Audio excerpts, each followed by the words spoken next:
Welcome to Munchkin Storytime. The title of this story is If Your Monster Won't Go to Bed. Time for bed! Who hates those words more than anything? That's right, you're a monster. But we all know what happens when a monster doesn't get enough sleep. Massive monster tantrums, refusing to join the sneak up and scare your sister game, and falling asleep in his slug mush. Let's review a bedtime routine guaranteed to help any monster drift off into peaceful nightmare land, rested and ready to play toss the slime ball with the rest of the kids and monsters. Don't ask your parents to help you. They know a lot about putting kids to bed, but nothing about putting monsters to bed. It's not their fault. They're just not good at it. Don't bring in your dog to cuddle. She'll bark and whine and chase your monster's tail, and your monster will growl and snarl and chase your dog's tail, which will lead to a monster meltdown. And who wants that, besides other monsters? Don't do the monster stomp. Your monster will wiggle his waggle, flick his fur, and clench his claws. And the next thing you know, he'll be shaking his bristly bottom and won't want to stop. And you'll be shaking your unbristly bottom. So it will be a big bottom shaking, waggle wiggling, fur flicking, claw clenching, monster kid stomp, which will last all night. Save the monster stomp for daytime fun.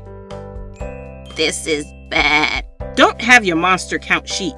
You know what will happen, and sheep aren't good for monsters' digestion. All that wool makes them gassy. Don't give your monster a glass of milk. Monsters hate milk unless it's sour and green and smells like dirty underwear.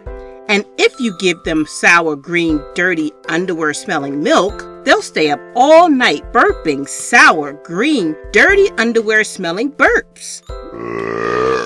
And who wants that besides other you-know-whats? I know that's lots of don'ts. So if your monster won't go to bed, what do you do? Step 1. Pour your monster a nice big glass of calming, crunchy, oozy bug juice slimed with ooey, gooey snail trails. No monster can resist this, and maybe you can't either. Go ahead, take a sip. Step 2. Give your monster an ice-cold, shiver-inducing bath to relax him, and make sure to scrub behind his ears with mud soap. Step 3. Brush your monster's fangs until they are at their smelly, rotten best. And don't forget to floss. Step 4. Help your monster find his favorite squishy, squashy, can't go to bed without it toy. Put all the other monster toys in your parents' bed. They will appreciate your thoughtfulness. Step 5. Read the freakiest, creepiest, scariest story from your bookshelf, screaming where appropriate, and watch your monster's eyelids droop. If your monster asks for one more story, shout, "No way!" and get ready for Step 6. In the key of Screech, sing Shockabye Monster and listen to those gigantic monsters snore, along with the snores of your family and maybe even the whole block. Congratulations, you've done it. Your monster has officially gone to bed. You are the master of monsters, the captain of creatures, the baroness of boogeymen. You're so good, everyone in your neighborhood will start asking you to help with their monsters. Uh-oh, looks like that dragon won't put on her pajamas, and that werewolf won't stop howling, and that zombie is annoying the whole family.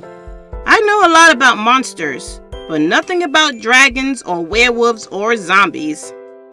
I'm out of here. The end.